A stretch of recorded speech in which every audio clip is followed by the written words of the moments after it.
لیکن چونکہ بنو ہاشم سے تھے اور بنو ہاشم آپ کو پتہ ہے متولی تھے کعبہ شریف کے، انہوں نے اپنے آپ کو ابو ذر غفاری کے اوپر گرا لیا کہ تاکہ ان کو کوئی مارے نہ. انہوں نے کہا تمہیں پتہ نہیں ہے قبیلہ یعنی غفاری قبیلے سے تعلق رکھتا ہے تو اس کے قبیلے کے لوگ آ کے یہاں پہ لڑائی کریں گے ہم سے. کیونکہ قبائلی سسٹم تھا نا، اس میں یہ نہیں دیکھا جاتا تھا کہ اس کا مذہب کیا ہے، پہلے نمبر پہ دیکھا جاتا ہے یہ ہمارے قبیلے کا ہے، تم نے ہمارے قبیلے کے بندے کو مارا ہے تمہیں نہیں چھوڑیں گے. اسی وجہ سے آپ دیکھیں نا بنو ہاشم اسلام قبول نہ کرنے کے باوجود نبی علیہ السلام کی پشت میں تو کھڑے رہے نا، اور یہ پہلے بھی ہوتا رہا. قرآن حکیم میں آتا ہے نا کہ شعیب علیہ السلام کی قوم کیا کہتی ہے، اے شعیب اگر تیرا قبیلہ تیرے ساتھ نہ ہوتا کب سے تیرا کام کر چکے ہوتے. اس لیے انبیاء ڈومیننٹ قبائل میں آتے ہیں جو شریف النفسی والے ہوتے ہیں، جن میں ایک سسٹم ہوتا ہے پورا. تو اور پھر جو ہے نا وہ اگلے دن پھر ابو ذر غفاری نے اس طرح کلمہ پڑھا، پھر ان کی پٹائی ہوئی، پھر حضرت عباس نے ان کو بچایا اور پھر وہاں سے یعنی وہ چلے گئے. یہ پوری حدیث صحیح بخاری میں ہے، اور بلکہ بخاری میں پورا ایک چیپٹر ہے ابو ذر غفاری کے اسلام لانے کا واقعہ.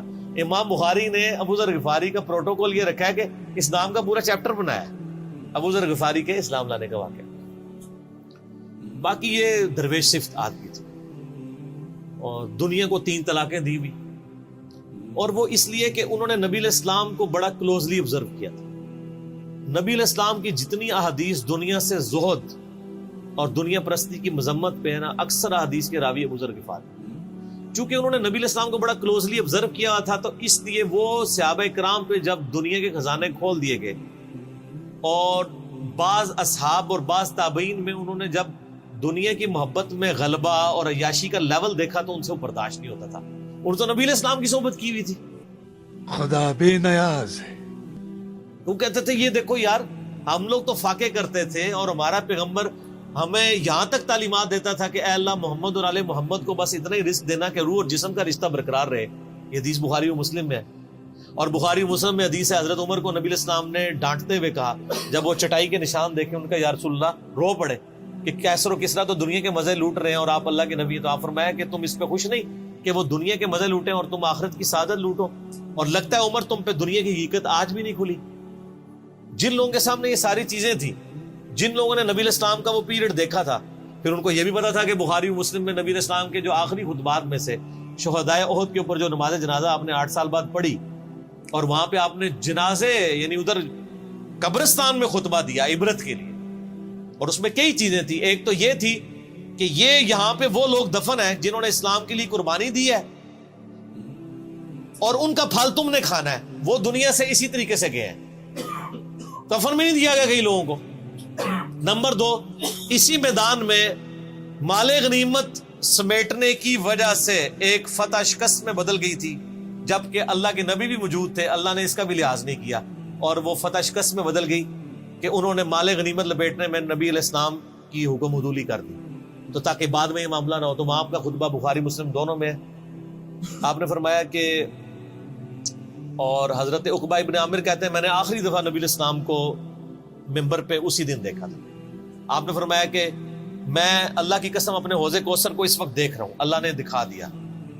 اور آپ نے فرمایا کہ مجھے یہ خطرہ نہیں ہے کہ تم میرے بعد شرک کرنے لگو، لیکن مجھے ڈر ہے کہ تم دنیا کے مال میں پھنس جاؤ گے اور پھر تم ایک دوسرے کو قتل کرو گے جس طرح اگلی قوموں نے کیا، اور تم بھی تباہ و برباد کر دیے جاؤ گے جس طرح اگلے. اس سے زیادہ کیسے آپ ڈر سناتے؟ اب یہ ساری چیزیں موجود تھیں. آپ فرمایا مجھے خطرہ یہ ہے کہ دنیا کا مال تم پہ کھول دیا جائے گا، ان قریب کیسر و کسرا کے خزانے تمہارے پاس آ جائیں گے. جو بخاری مسلم میں آتا ہے نا کہ نبی علیہ السلام نے کہا کہ مجھے اللہ نے 2 خزانے عطا کر دیے، ٹھیک ہے، زمین کی خزانوں کی چابیاں، اور جس سے وہ بریلویوں نے کچھ اور ہی قیدا بنا لیا. اس میں موجود ہے کہ کیسر و کسرا کے خزانے، یعنی آپ کو بتایا گیا کہ رومن اور پرشین امپائر جو ہے مسلمان فتح کر لیں گے یرموک اور قادسیہ کے اندر، اور مسلمانوں کے پاس وہ دولتیں آ جائیں گی. پھر آہستہ آہستہ وہ بھی اسی دنیا کی محبت کا شکار ہو جائے گی. اب یہ ساری باتیں حضرت ابو ذر غفاری کے سامنے تھی. حتیٰ کہ صحیح بخاری میں آتا ہے کہ ابو ذر غفاری کہتے ہیں مجھے دن یاد ہے کہ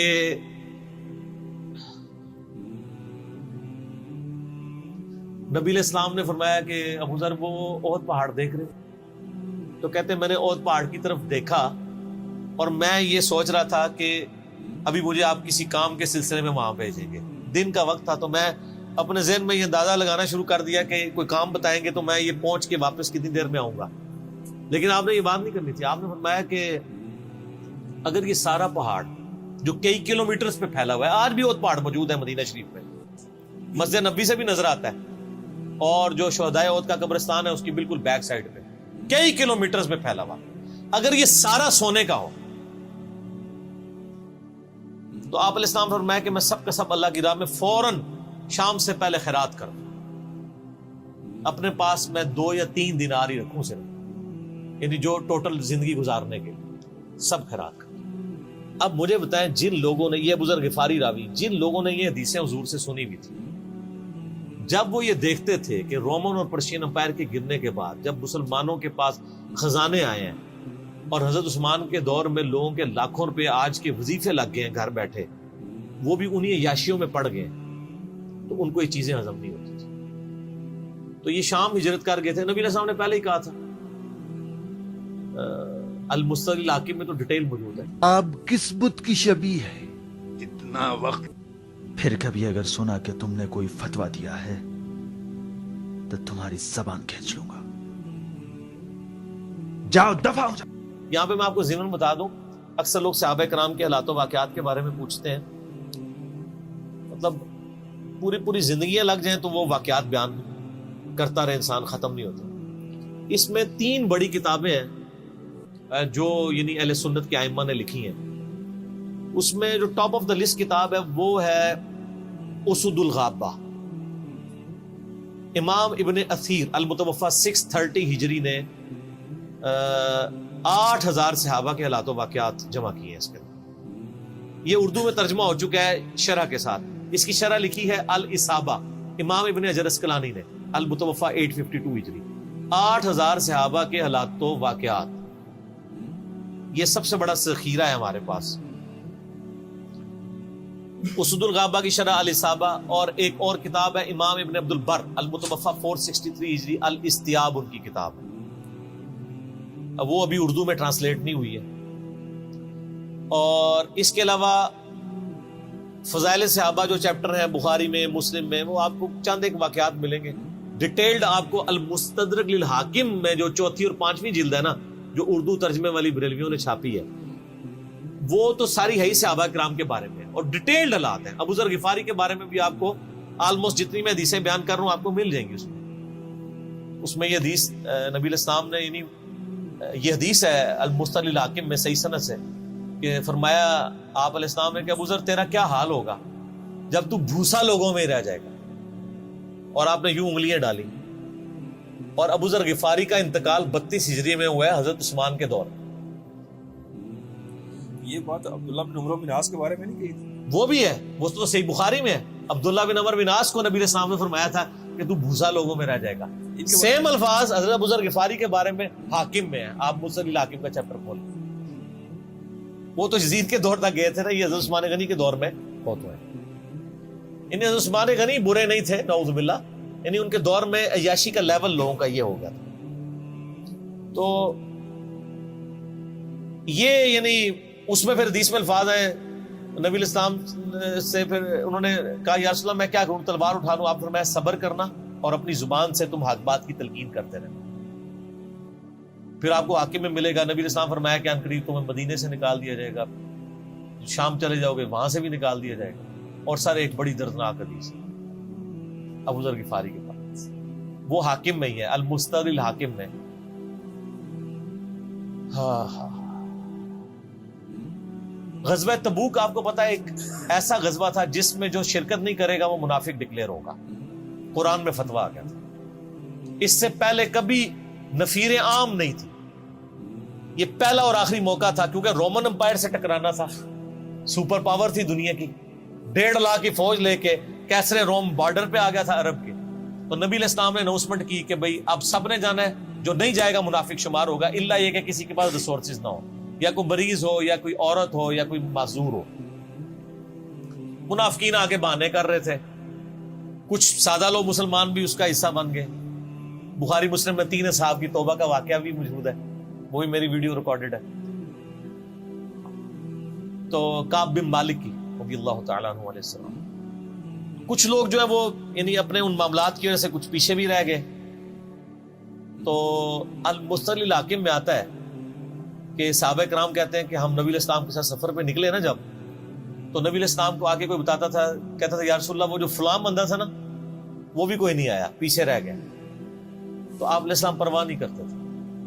پھر بتایا گیا یا رسول اللہ وہ بھی کوئی نہیں، یعنی جڑے نعرے مارتے سن اچے اچے جدو ایتھے کسی دسیا جائے گا سر وہ تہاڈا پکا جڑا یار ہے بیلی وہ بھی کوئی نہیں تھے. تو حضور علیہ السلام کو لوگ نا فیڈ بیک دیتے یا رسول اللہ وہ بھی غائب ہے، وہ بھی نہیں آیا. اب 30,000 کے لشکر میں آپ نے کوئی ریکارڈ تو نہیں رکھا تھا، رجسٹر تھا، لیکن کدھر 30,000 بندوں میں کدھر کوئی رکھ سکتا ہے صاحب اس طرح. یا رسول اللہ وہ بھی رہ گیا، وہ بھی. تو حضور علیہ السلام کہتے ٹھیک. آپ فرماتے تھے اللہ چاہے گا تو آ جائے گا، نہیں آئے گا تو نہیں آئے. تو کسی نے کہا کہ وہ ابو ذر غفاری بھی پیچھے رہ گئے. آیا اور ابو ذر کو اس کے اونٹ نے روک لیا. اونٹ ہی نہیں اٹھ رہا تھا نا سر، وہ آپ کو گاڑی تو نہیں ہے نا جو سٹارٹ کر لیں گے آپ. اونٹ چلنے سے انکار کرتے ہیں، وہ کر سکتا ہے. اور سر سفر کتنا ہے؟ 700 کلومیٹر. 700 کلومیٹر کا ریگستانی سفر آج کے دور میں بھی کرنا مشکل ہے. سائیکل پہ نہیں آپ کر سکتے، پیدل تو آپ سوچ بھی نہیں سکتے. اونٹ کے بغیر کیسے ہو سکتا ہے؟ جس میں آپ کو اونٹ اس لیے بھی ضروری ہے کہ اس کے اوپر آپ نے سامان لادنا ہے. پانی نہیں راستے میں پینا. ریگستان میں تو کئی کلومیٹر تک کچھ بھی نہیں ہوتا، بھوکے پیاسے مریں گے. پھر آپ قافلے سے بھی جدا ہیں. تو ابو ذر غفاری کوشش کرتے رہے کہ اس طریقے اونٹ. اسی دوران قافلہ نکل گیا آگے تو وہ اونٹ اٹھا ہی نہیں ہے. تو حضرت ابو ذر غفاری نے اپنا سامان اپنی پیٹھ پہ لاد دیا، پیدل چل پڑے. ریگستانی سفر. حاکم کی روایت ہے کہ ہم نے دیکھا دور سے ایک اکیلا شخص آیا جس کی پیٹھ کے اوپر بورا لدا ہوا ہے. تو نبی علیہ السلام کی آپ محبت دیکھے، آپ نے فرمایا کہ تو ابو ذر ہو جا، یعنی جو آنے والا شخص ہے تو ابو ذر ہو. یعنی حضور نے خواہش کا اظہار کیا. آپ کو نظر تو نہیں آ رہا تھا یہ کون آ رہا ہے، آپ کی محبت. آپ کو پتا تھا ابو ذر غفاری نہیں رہ سکتا پیچھے. تو صحابہ کہتے ہیں آپ نے فرمایا تو ابو ذر ہو جا. تو صحابہ کہتے ہیں تھوڑی دیر بعد جب وہ قریب آئے تو ہم نے پہچان لیا ابو ذر غفاری ہیں. تو جب ہم نے پہچان لیا نا تو حضور علیہ السلام نے ان کے پہنچنے سے پہلے آپ نے فرمایا ابو ذر کو دیکھو اکیلا آ رہا ہے، اکیلے ہی دنیا سے جائے گا اور قیامت دن بھی اکیلا اٹھایا جائے گا. یہ اس حدیث کا بھی کچھ حصہ باقی ہے، میں بعد میں بیان کروں. پہلے میں اس کو کنکلوڈ کر لوں کہ صحیح بخاری میں آتا ہے کہ حضرت ابو ذر غفاری شام چلے گئے تھے. وہاں پہ چونکہ گورنر تھے حضرت معاویہ رضی اللہ تعالیٰ عنہ. وہ قرآن کی وہ جو سورہ توبہ کی آیات ہے نا،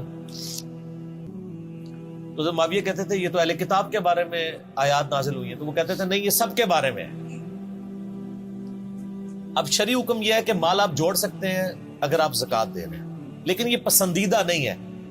طریقہ نبوت یہ نہیں ہے. نبی علیہ السلام نہیں جوڑ سکتے تھے، پوری زندگی زکوٰۃ دینے کی نوبت نہیں آئی ہے، حالانکہ خمس ملتا تھا، خیرات کرتے تھے. ابو ذر غفاری کا جھگڑا یہ تھا کہ تم تو نبی کے اصحاب ہو، تم لوگوں کو یہ زیب ہی نہیں دیتا کہ تم لوگ اس طرح کے محلات میں رہو اور اس طرح مال جوڑو. تو اب چونکہ سینئر صحابی تھے، ان کو ہاتھ ڈالنا بھی آسان نہیں تھا. پھر نبی علیہ السلام نے فرمایا ہو کہ اس سے زیادہ سچا انسان ہی کوئی نہیں. تو حضرت معاویہ نے خط لکھا حضرت عثمان کو کہ جی اس بندے سے میری جان چھڑائے نا، اس کو آپ واپس بلائیں. حضرت معاویہ نے جب خط لکھا تو حضرت عثمان نے ان کو کہا تم مدینہ شریف واپس آ جاؤ. جان لو. مدینہ شریف جب یہ واپس آئے تو صحیح بخاری میں آتا ہے کہ لوگوں کا جمگٹا لگ گیا ابو ذر غفاری کے گرد. لوگوں کو پتا تھا یہ تو بڑا زہد والا بندہ ہے. تو ابو ذر غفاری وہی حدیثیں سنایا کرتے تھے کہ حضور نے فرمایا یہ پہاڑ سونے کے برابر ہو تو میں خیرات کر دوں گا. جبکہ باقی صاحب کہتے تھے کہ مال جوڑنا جائز ہے اگر زکوٰۃ کوئی دیتا رہے. وہ یہ کہتے تھے کہ یار یہ تم لوگوں کو تو زیب نہیں نہ دیتا، یار تم لوگ تو یہ باتیں نہ کرو، تم لوگ نبی کی صحبت یافتہ ہو، تم لوگوں کو تو زہد ہونی چاہیے تم لوگوں کی زندگی میں. اب لوگوں کا ہجوم ان کے گرد لگ گیا اور پھر حضرت عثمان نے ان کو خلیفہ وقت بلایا اور کہا کہ یار تو خود ہی مدینہ شریف چھوڑ کے یہاں سے چلا جا، تیری وجہ سے فتنہ کھڑا ہو۔ حضرت عثمان نے کہا میں نے تو نبی علیہ السلام سے سنا تھا کہ حکمرانوں کی اطاعت کرنا، صبر کر لینا۔ تو ایک زبدہ نامی کا ایک گاؤں تھا مدینہ شریف کے پاس، شہر سے ہٹ کے، تو وہ پھر وہاں پہ ہجرت کر گئے۔ آپ دیکھیں ریونج کیسا تھا، لوگ کتنے ڈرے ہوئے تھے کہ ابو ذر اپنی بوڑھا شخص 80-90 سال کا بابا اپنی ایک بڑھیا بیوی کو لے کے اس عمر میں شہر بدر ہو رہا ہے اکیلا۔ آج نہیں آپ سوچ سکتے کسی جگہ آپ اکیلے جا کے پڑاؤ کریں، کسی بیابان کے اندر، ریگستان کے اندر۔ اس زمانے میں آپ سوچ رہے، آج کل بھی آپ مدینہ شریف کے گر چلے ہیں تو آپ وہاں نہیں ایک رات بھی گزار سکتے۔ تو کوئی شخص حضرت ابو ذر غفاری کو سی آف کرنے نہیں آیا سوائے حضرت علی کے، اور وہ بھی مدینے کی باؤنڈری تک آئے۔ ان کو پتا تھا ان کے سٹانس کے بارے میں مدینے کی باؤنڈری سے باہر نہیں جاؤں، اگر مجھے کوئی اس طرح کا یعنی حکم اجازت مل جاتی تو میں تیرے ساتھ جاتا۔ ایران والوں نے حضرت علی علیہ السلام کے زندگی کے آخری 10 سال کے اوپر ایک فلم بنائی ہے، امام علی علیہ السلام۔ اس میں ابو ذر غفاری کے سارے واقعات انہوں نے فلمائے ہیں، دیکھنے والے۔ جب مولا علی چھوڑنے آتے ہیں، پھر جو ان کی ڈیبیٹس ہوتی ہیں مدینہ شریف میں لوگوں کے ساتھ، وہ ساری انہوں نے ویڈیو میں فلما دی۔ جو تجھے کفن دے کے دفنائے گا اور جنازہ بھی پڑے گا، تو نے فکر نہیں کرنی، جب میں مر جاؤں تو میرے ماں کے ان کے مرنے کے بعد مسلمانوں کا ایک قافلہ دور سے آ رہا تھا۔ تو اسی مستقل حاکم کی حدیث میں آتا ہے کہ سر قافلہ بھی سنے پھر کون ہے؟ عبداللہ ابن مسعود۔ ابو ذر غفاری بھی زہد کے امام، ابن مسعود بھی زہد کے امام، ابو دردہ بھی زہد کے امام۔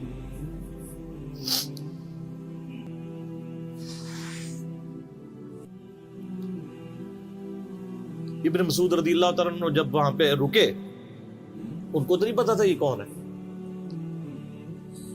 تو انہوں نے کہا بی بی کیا وہ؟ ان کا میرا خامند مر گیا ہے۔ ان کا یہ کون ہے؟ تو انہوں نے کہا ابو ذر غفاری۔ عبداللہ ابن مسعود کی چیخ نکل گئی، چیخ ماری انہوں نے، ان کا واہ۔ اللہ کے نبی نے فرمایا تھا کہ ابو ذر اکیلا آ رہا ہے تبوک کے موقع پہ، دنیا سے بھی اکیلا جائے گا،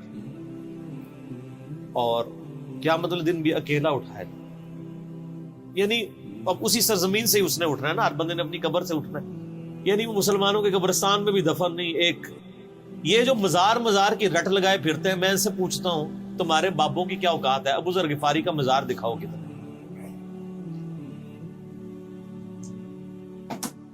جو اس روئے ارض پہ نیلی چھتری کے نیچے سچا ترین انسان جس کو اللہ کے نبی کہہ رہے ہیں، اس کا کوئی مزار نہیں ہے۔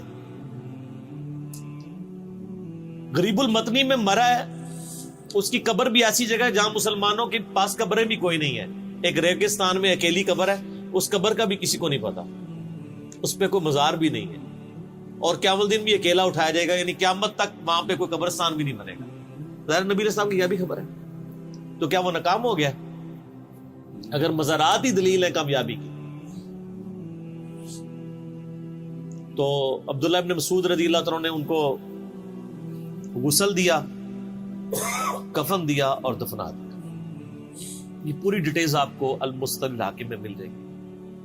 تو ابو ذر غفاری ان چند شخصیات میں سے ہیں جن میں پوری امت کا اتفاق ہے ان کی نیکوکاری کے اوپر۔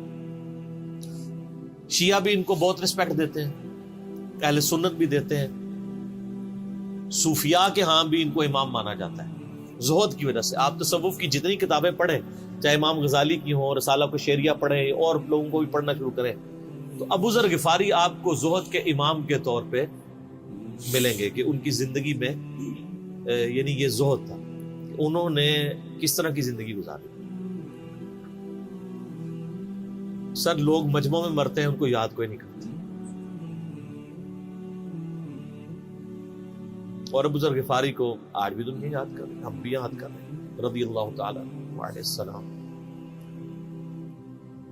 اللہ تعالیٰ قیامت والے دن ہمیں ایسے نیکوکار لوگوں کا ساتھ نصیب فرمائے. آمین.